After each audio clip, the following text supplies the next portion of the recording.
ายดีสบายดีท่านผู้ชมสบายดีเนาะขอต้อนรับเข้าสู่รายการดวงใจแม่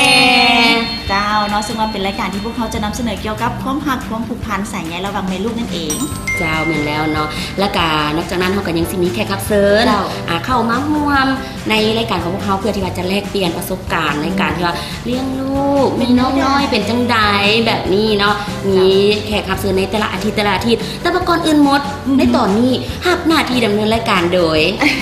ประจำปีเนาะคือว่าหลายๆคนรู้จักกันดีอาภิสรกองไสยศาสตร์เจ้าเนาะและข้าพเจ้าประกายวันทิพย์ดวงใจหรือว่าดีๆนั่นเองทุกมื้อนี้พวกเขากลายเป็นแม่แล้วความจริงก่อนเขารายการบอกไอ้หนิงว่าไอ้หนิงเขาบ่แทนตัวเองว่าเป็นแม่บ่เนาะแต่ว่าเมื่อกี้นี่กับฟังแบบคัดหูดีๆนั่นเองก็สิแบบแม่ดีละบ่เนาะแม่ดีประมาณนี้อันนี้กลายเป็นแม่ป้าแต่โดนแล้วนะเมื่อกี้นี้ก็หนิงทีได้นำเสนอบอกไปบอกว่าในแต่ละอาทิตย์นั้นพวกเขาจะมีการนำเอาแขกรับเชิญพิเศษที่จะมาเล่ามาเก่ามาเล่าเกี่ยวกับประสบการณ์ต่างๆแล้วบอกเกี่ยวกับปัญหาที่พ่อในการเลี้ยงลูกเมื่อมีปัญหาแล้วแน่นอนที่ขาดบ่ได้พวกเขาจะต้องมีวิชาการที่หู้ด้านนี้โดยเฉพาะเลยนั่นก็คือในระยะที่2ของพวกเขาเนาะเขาก็จะมีวิชาการนั่นเพิ่นสิมาใครข้อข้องใจใครที่ว่ามีปัญหาเกี่ยวกับลูกเป็นอย่างลูกคือซึ้งบอกเป็นอย่างลูกคือบ่มักกินข้าวกินน้ำหรืออย่างต่างๆที่ว่าเพิ่นมีความข้องใจแล้วเฮาสิมาไขข้อข้องใจกับวิชาการและผู้รู้ของเฮาในระยะที่2ของรายการเอิ้นว่าครบถ้วนกันเลยกับทางรายการของพวกเฮาโดยเฉพาะผู้ใดที่เป็นแม่บ่ว่าจะเป็นแม่มือใหม่หรือว่าแม่ลูก2แม่ลูก3อันใดก็ตามแต่รับชมรายการของพวกเฮาได้รับข้อมูลถึงเต็มที่หรือว่าใดหรือว่าแม่ที่ลูกกำลังอยู่ในท้องแม่มารเขากะสิเซินมาเนาะนั่นก็คือหลากหลายแล้วเนาะให้สมกันกับสื่อของรายการเฮาก็คือดวงใจแม่เนาะเนาะฉะนั้นในตอนนี้พวกเฮาบ่เสียเวลาใจทุกท่านนั้นได้ไปพบกับแขกรับเชิญประจำอาทิตย์นี้ซึ่งถือได้ว่าเป็นแม่ที่ความงามบ่เคยจางหายแม่นแล้วข่อยย่านเลยนี่เซินเพิ่นมาน่ะย่านขาจะบอกแม่นแล้วแต่ว่าเพิ่นมาปึ๊บนะดับข่อยเลยรถใดไข่ขานี่บ่แม่นมาฆ่าแล้วให้ตายไปข้างไหนข้างนึงหมายถึงว่ามาฆ่าคมรัศมีคมความร้อนที่สำคัญไม่ได้ฮู้เฮาสุบาแบบความงามของเฮานี่ภูมิใจเนาะแต่ว่าก็ต้องได้เซิร์นได้พวกบ่เซิร์นบ่ได้ความสามารถเพิ่นหลากหลายอีหลีแม่นแล้วเพิ่นเป็นนักร้องชื่อดังที่หลายๆคนฮู้จักเอิ้นได้ว่าแบบซุปเปอร์สตาร์หญิงเป็นไอดอลของหลายๆคนและนอกจากนั้นแล้วยังถือว่าเป็นผู้อยู่เบื้องหลังที่พักดันว่าต้องมาจังซี่แล้วศิลปินหลายๆคนเลยให้มีชื่อเสียงในปัจจุบันนี้ถูกต้องว่ามันอยากพูดได้ดิเป็นไผแม่แล้วอยากพูดแล้วท่านจังซั่นน่ะเป็นไผที่มีความสามารถรอบด้านแบบนี้ทั้งเป็นแม่ยังสาวลูก2ยังสาวโอ้ยแบบว่าแล้วยังหลากหลายความสามารถทั้งเป็นนักร้องชื่อดังเฮ็ดเวียกเบื้องหน้าเบื้องหลังของวงการเอาเป็นว่าบ่รอซ่าเนาะไปหาเลยดีกว่าเจ้าเซิร์นเพิ่นเลยเนาะเจ้าอย่าสำคัญตัวเองอย่าคิดว่าคอยนั้นจะเหมือนเดิมผ่านมามันซ้ำเกินมันพอที่จะเสียใจแต่เพียงคำเดียวที่ได้พบเจ้าได้ลมได้เว้าเพียงได้สบตาก็เฮ็ดให้คอยได้รู้แล้วว่าคนที่เป็นสุขนั้นเขาจำกันแบบใดแต่นั่นแขกรับเชิญของเฮาที่ได้กล่าวกันเอาไว้สมหรือบ่สมที่พวกเขาได้พรรณนาคนใดแม่นแล้วเนาะแบบว่าโอ้ยายมาเลยเนาะหลากหลายความสามารถของเพิ่นนั้นเราเนาะแบบว่าจะก็เป็นสายยาวเลยหลายเหลือเกินเนาะเจ้านั่นก็คือมาสบายดีกันกับเพิ่นเนาะแขกรับเชิญของพวกเฮาสบายดีเจ้าสบายดีเนาะก็คือไก่เป็นเมย์ยังสาว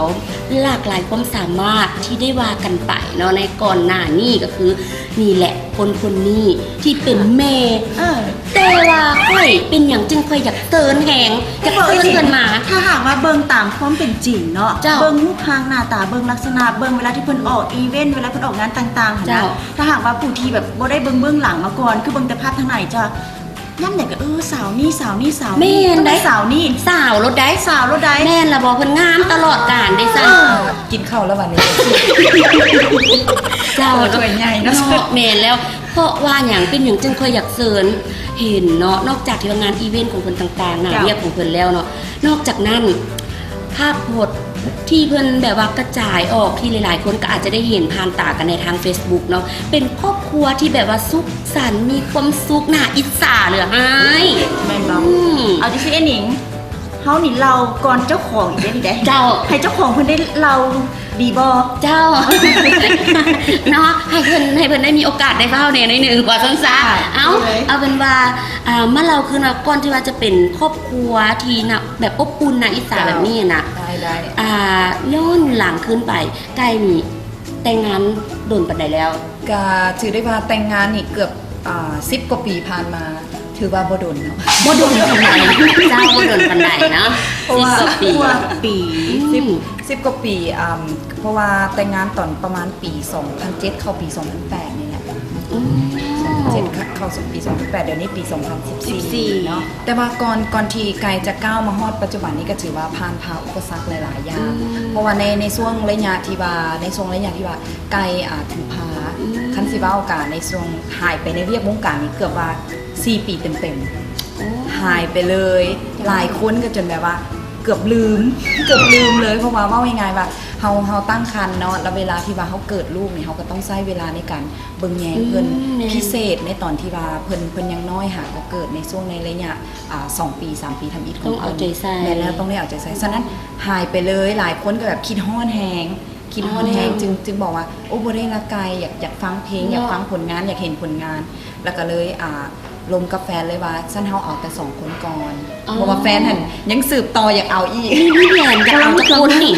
อยากได้จักคนนี่ ทีมเปิ้ลน่ะอยากได้ เป้าหมาย 4 คน เป้าหมาย4 คนเนาะอืม เจ้าแต่ว่ากายว่าขอ2 คนก่อนซะเพราะว่าคิดฮอดเรียกวงการหลายคิดฮอดแฮงเพอมันอยู่ในสายเลือดแล้ว ก็เลยตัดสินใจหลังจากลูกคนที่ 2 เราได้อายุ2 ปีปลายก็ถือว่าเราเริ่มไปโรงเรียนปกติแล้วนะก็เริ่มมีเวลาว่างก็เลยผ่านตัวกลับเข้ามาในวงการคือ เจ้า แล้วก็จึงได้เห็นผลงานหลาย ๆ ผลงานการเริ่มต้นแมนเพลงยาสัมพันธ์ตัวเองกลับคืนมาเพลงนั้นเลย แม่น คนก็เลยแบบปึ้งเลยจือสุดแดงกับศพแดง เนาะแม่นแล้วปากแบบปากมาก่อนเลยโอ้แต่ว่ารู้สึกว่าจะเป็นแบบนำเทรนเลยได้ตอนนั้นน่ะ แม่ หลายๆคนจะแบบไปงานไปอย่างแล้วแบบปี๊ดมาเลยเราได้กล้าเมื่อก่อนเนาะ มีไอดอลเลยมีไอดอลเห็นแล้วไอดอลปากแดงมา อัน แล้ นั้น ว โอ้ปากเด็กไก่ได้นี่ ไก่หน้าปากแดงแล้วเป็นไก่โอเวอร์แดนแล้วสิคะ เจ้าเนาะอันนั้นก็คือเป็นการก้าวกลับเข้ามาเนาะหลังจากนั้นก็มีผลงานกับครอบครัวนี่อีกหลายอย่างเลย นั่นแล้ว พี่เส้นให้ฟังเนี่ยเนาะน้องเราสู่กันฟังจักเล็กจังเลย หลังจากที่กลับเข้ามาใน จ้ะ ในตัวตนของไก่แท้ๆเลยเนาะ จ้ะ ก็คือเป็นตัวตนของเขาเป็นคนที่ว่ามักสีสันที่จัดจ้านเนาะตัวอย่างว่าคือเมื่อกี้นี่พิธีกรว่าสีปากนี่จะแบบสีแดง มาเลย สีแดง สี จ้ะ ม่วง สีเลือดนมแบบเป็นสีที่คนบ่มักทาแต่นางมักทา จะเป็นเอกลักษณ์นะก็เลยเป็นจุดเด่นให้ทุกคนนี่โฟกัสเข้ามาใส่ได้ความสนใจหลายแต่เสียนะก็เลยเป็นที่มาของการติดตามไปฮอดครอบครัวแบบนี้ก็คือว่าง่ายๆว่าเฮาเคลื่อนไหวในวงการบันเทิงกับรวมทั้งเวียกห้องเพลงเวียกเบื้องหลังเวียกหลายๆอย่างและที่สำคัญแมนตอนนี้หลายคนกับสุ่มมาใส่ครอบครัวว่าอยากฮู้เกี่ยวกับครอบครัวของไก่ว่าไก่เป็นคนเฮ็ดเวียกหลายเนาะนี่มีเวลาให้กับครอบครัวบ่จังซี่ก็มีคนถามหลายกันเลยบอกว่าบ่เป็นหยังบ่ต้องเป็นห่วงเพราะว่าถึงเวียกจะหลายขนาดใดก็คือครอบครัวต้องมาอันดับหนึ่งเสมอ ทรงเสยเลยตัวนี้เนาะแบบว่าฟังแล้ว ทุกมื้อนี่จนบ่มีหมู่เกือบสิบ่มีหมู่ บ่ เพ ได้ ราะว่า เนาะอืม เพราะว่าเฮาเฮ็ดเวียกหลายแล้วบัดนี้เฮาว่างปุ๊บนี่ก็คือต้องให้ครอบครัวเลยบางเทื่อหมู่แบบว่าโดนๆเห็นกันเทื่อนึงไปกินข้าวว่างๆก็ไปกินข้าวกันแดง อืม แต่ก็บอกเขาเจ้าว่าอุ้ยบ่ได้ต้องให้เวลาครอบครัวก่อน อ่า แต่ใครจะว่าหมู่ครูหักแพงกันก็ต้องเข้าใจว่าเฮามีครอบครัวแล้วจริงๆ แต่ถ้าไปก็จะไปเป็นคู่เป็นเบาเอาไปนำ กินข้าวอยู่เฮือนเฮาเลยเด็กเขาไปอยู่หัน เนาะ ครอบครัวไปอยู่หันแล้วก็กินข้าวหมู่ก็อยู่หัน หมู่กับยูลูกกับยู วันเดียว บ่เสียจักอย่างเลย แม่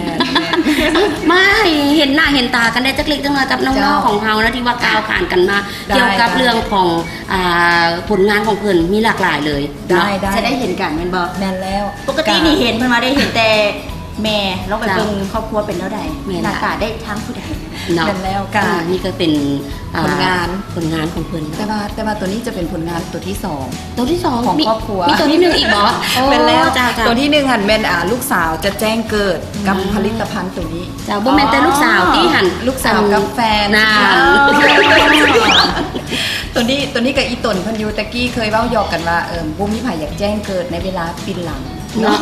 แต่ว่า แต่ว่าลูกสาวนี่แจ้งเกิดในเวลาที่ว่าปินหลัง โอ้แบบว่าแปลก ตุน ดี เพิ่นอยู่แต่ว่าหลายคนก็ว่าอุ้ยบุเป็นหยังอันได้แจ้งเกิดตอนนั้นปินหลังจักหน่อยเดี๋ยวก็มีอันน่ะโปรดักต์ใหม่มาต เนา ล ะ อดจัง เอ ซี่ อแต่ว่าหน้าค้นหาดีได้ แม่ ข้างหน้าเป็นไผ่ แม่นแล้ว เป็นลูกผู้ใหญ่อย่างที่บอก สาว แต่อย่าง ก็พอเพิ่น แต่อย่างหนึงที่พูดได้เลยว่าครอบครัวนี่ดีอย่างหนึ่งเลย ซอยกันทำมาหากินได้ แม่ ดี นแล้ว ใช่ ซอยกันทำมา ถึงก็สามัคคีกันทำมาหากิน เป็นที่มาของเป็นครอบครัวเลยตัวนี้ เจ้า เป็นพรีเซนเตอร์ทั้งครอบครัวเลยก็คือทั้งพ่อแม่แล้วก็ลูกสองจังซี่ อ่า แล้วก็ข้าวดีก็คือเขาเจ้าสืบต่อไปเรื่อยๆเลย อืม จน ก็เลย ไงจน ช่วย ไง แม่หาเงินแต่น้อย พัฒ เนาะ นาการของเด็กน้อย เราต้องได้ถือเอาเป็นแบบอย่างแล้ว เนาะ อ่า เดี๋ยวนี้ลูกคอยหาก็ได้4 เดือน ท่านปล่อยให้เราเนี่ยอีกยังหน่อยก่อน 4 เดือนนี่เพิ่นบอกเอาเท่า อันเดี๋ยวเฝ้าเถื่อนนี่จะแจ้งเกิดตั้งแต่อยู่บอกสิบอก เอาเป็นว่าเนาะแต่ว่าตอนนี้เวลาที่ว่าเลี้ยงลูกเนาะขอโทษ เจ้า เลี้ยงลูกมา เคยแบบพบพ่อเกี่ยวกับปัญหาอีหยังจังใดบอกเกี่ยวกับกันและผู้ใดที่ว่าเลี้ยงยากเลี้ยงง่ายต่างกัน กาว่าง่ายๆว่าในการเลี้ยงลูกนี่จะต่างกันหลายเนาะเพราะว่าง่ายๆคนทำอิฐนี่แม่นเฮาบ่มีประสบการณ์เลย อืม แล้วเขาจะเลี้ยงแบบ ใหม่ แมนเขาจะเลี้ยงด้วยความที่ว่าทนุถนอมแหง อืม ปานแบบโอ้ปั่นไข่ ได้ยิน ได้ยินแบบแพงแฮงแบบทุกอย่างต้องแบบเพอร์เฟกทุกอย่างต้องแบบอันนั้นอันนี้แบบว่าง่ายๆว่าเฮาบ่มีประสบการณ์แล้วเขาเป็นห่วงลูก เวลาลูกมีปัญหาอีหยังหรือว่าอีหยังน้อยนึงเขาก็แบบโอ๊ยแบบล้นจังซี่หั่นนะ โอ้ตื่นก่อน แน่ตื่น ป อั ระ น มาณ นี้ว่าแต่ว่ามาฮอดผู้ที่สองนี่รู้สึกแบบจะผ่อนคลาย เพราะว่าเขามีประสบการณ์แล้วเด้แล้วเขาก็รู้ว่าเด็กน้อยต้องเป็นแบบใดในช่วงระยะนี้อย่างจังซี่จะรู้สึกสบายขึ้นแล้วก็รู้สึกรีแลกซ์หลายกว่าเก่าอย่างจังซี่ ลูกที่หนึ่งนี่ย่างไปนี่หมดกัดไม่ยังแล้วลูกยังหมดกัดใคร เอาแล้ว ผู้ที่สองหมดกัดลูกบ่เป็นอย่างหมดกัดซื่อๆหุ่นยังมีตัวใหญ่กว่าหันไปเลย แม่นแล้ว ปล่อยเลยแบบนี้นะมันเป็นจัง แล้ว ซั่นไหน มีคำถามอีกอย่างแบบว่าปัญหาอะไรที่ว่าของค่าใจบ่ที่ว่าเกี่ยวกับกันที่ว่าเลี้ยงลูกมาแบบนี้เนาะเพราะว่าเฮาสิมีวิชาการไว้รอท่าที่ว่าจะให้คำปรึกษาในรายการของพวกเฮานี่เป็นประจำนะ เจ้า เจ้า การแน่นอนเนาะในปัจจุบันว่ายังไงว่าลูกเฮานี่จะเกิดอยู่ในยุคที่ว่าคันสิเว้าก็เป็นยุคไอที เจ้า เนาะฉะนั้นบางเทื่อการเลี้ยงลูกของเฮานะบางเทื่อเฮาก็จะให้เวลากับลูก24ชั่วโมงก็บ่ได้ ฉะนั้นบางครั้งในเวลาไปโรงเรียนเพิ่นก็จะศึกษาตามมานานอยู่โรงเรียนเพิ่นอยู่แล้วเนาะแต่ว่าบัดนี้ความรู้ส่วนหนึ่งมันก็มาจากทางไอทีคือการตัวอย่างว่านํโทรศัพท์หรือว่านํiPad นี่จังซี่นะ อ๋อ สามารถเบิ่งใน YouTube เป็นการ์ตูน เจ้า เป็นการ์ตูนห้องเพลง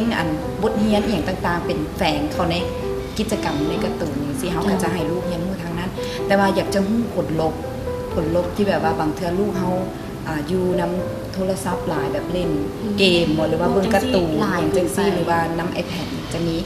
ปัญหาอีหยังบ่กับสายตาบ่หรือว่ากับอีหยังจังซี่หันนะพัฒนาการของ นี่คือคำถามของเพิ่น เจ้า ว่าง่ายๆว่าสมมุติว่า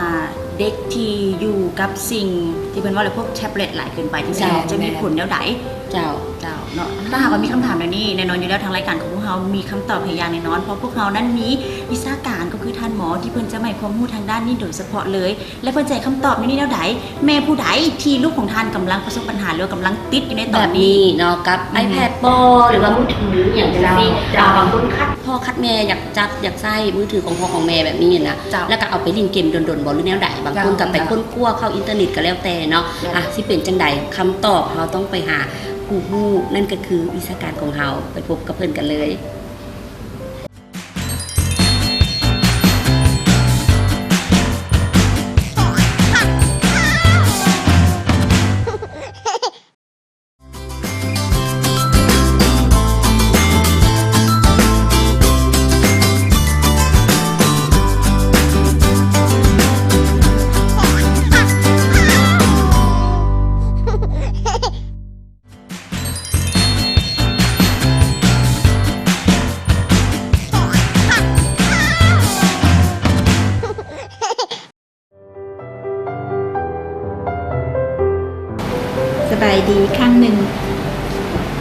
มาพบกันอีกครั้งหนึ่งเนาะเกี่ยวกับการตอบคำถามความข้องใจให้บรรดาแม่ทั้งหลายที่ว่าอยากได้ความรู้เพื่อจะไปนำใช้ชีวิตจริงมันมีคำถามตัวหนึ่งที่แม่นางไก่โอเวอร์แดนซ์เดี๋ยวนี้เพิ่นถามมาว่าลูกน้อยหันเล่นเกมหรือเบิ่งการ์ตูนหลายอยู่ iPad จะมีผลกระทบอย่างบ่สำหรับหมอแล้วหมอได้สังเกตเห็นว่าในการ์ตูนนะหรือว่าในเกมมันจะแฝงต้องสังเกตดีๆว่าการแยกแยะให้มันได้เด็กน้อยถ้าสมมุติว่าเบิ่งเกมที่ว่าผิดกันเห็นบ่เขาจะเมมโมรี่ไว้เลยตัวที่1ตัวที่2ถ้าเกมที่ว่าอารมณ์ห้ายกะบ่สนใจน้ำผู้ใหญ่เถียงผู้ใหญ่เขาเจ้าจะเมมโมรี่ไว้เห็นบ่การ์ตูนที่ว่าบ่แคร์ไผหมดข่อยมีของข่อยเป็นจังซี่เขาเจ้าจะเมมโมรี่ได้แล้วการ์ตูนที่ว่า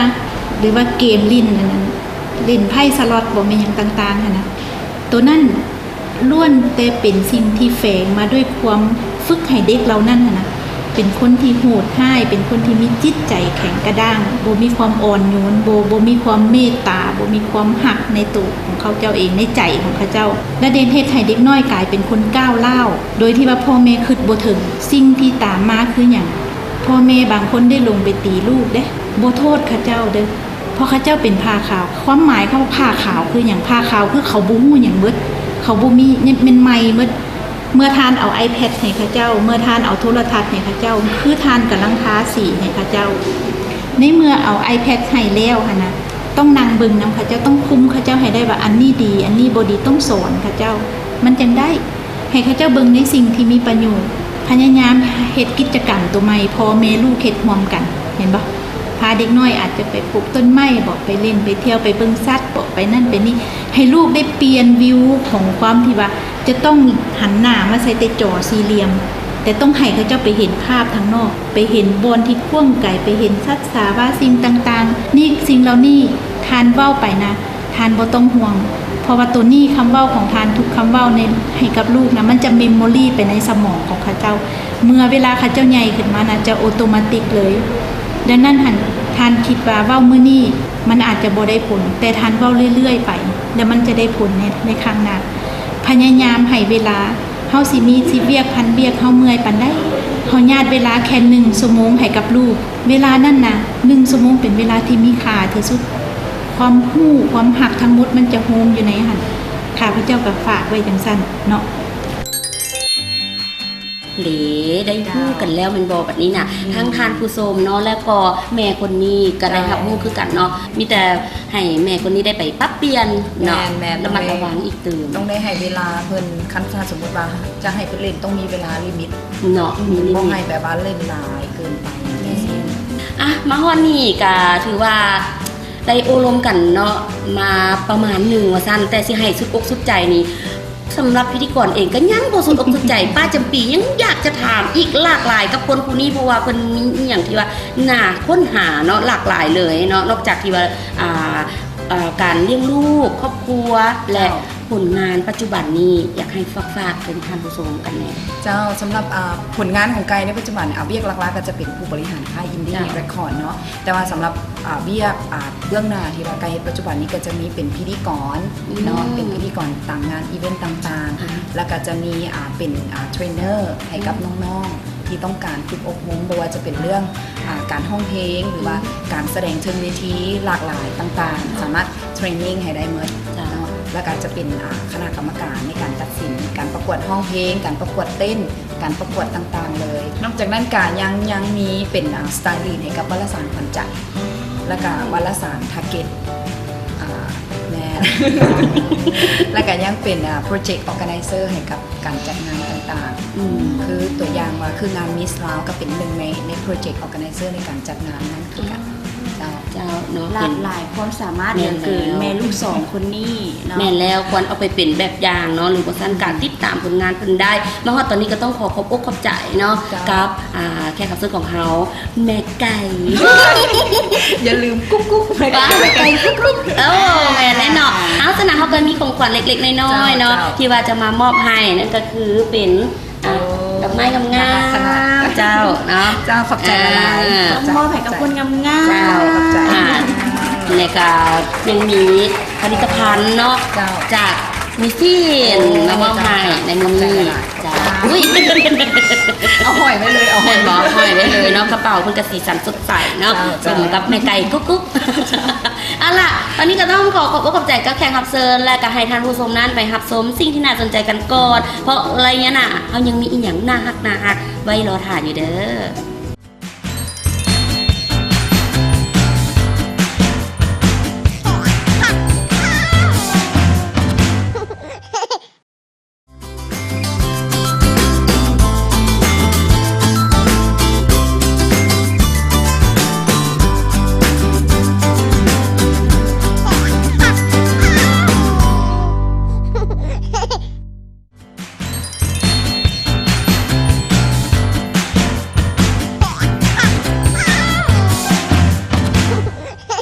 เป็นจังใด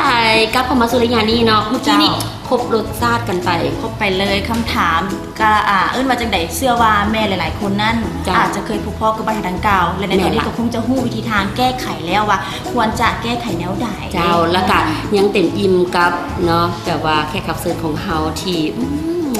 เบิ่งแบบว่าบ่มี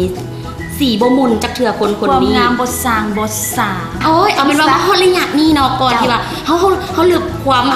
อิสาเนาะแขกรับเชิญคนงามของเฮานั้นไปก่อนเนาะเพราะ ว่า ว่า มาแล้วก็ยังคิดในใจ โอ้ยพอก่อนบอก ก็มีอย่างไม่เคยเบิ่งมัน มีเนี่ยมาอ่อยเจ้าอยู่ ไป เนาะ ลืมไปคนเป็นแม่แล้วเดี๋ยวนี้ เจ้าแม่นแล้วเนาะเพิ่นกับแม่ได้แหละแต่เพิ่นคือยังงามได้ โอเคเนาะสำหรับในตอนนี้เนาะคือเป็นประจำอยู่แล้วเนาะพวกเราจะยังมีเราจะไหนเป็น สีสัน นะคะอืม มาให้ได้แบบว่าได้หับสมกันในตอนเช้าๆเพื่อที่ว่าทานผู้ชมนะเบิ่งแล้วจะแบบยิ้มแย้มแจ่มใสอารมณ์ดีกันไปมึกมือกันเลยเนาะกับวันแห่งครอบครัวแบบนี้ แม่นแล้ว ซึ่งว่าจะเป็นคลิปน่าฮักแบบใดจังใดจังหน่อยเฮามาหับสมพร้อมๆกันเลยดีบ่อยากเบิ่งบ่ อยาก อ่ะไปเบิ่งน้ำกัน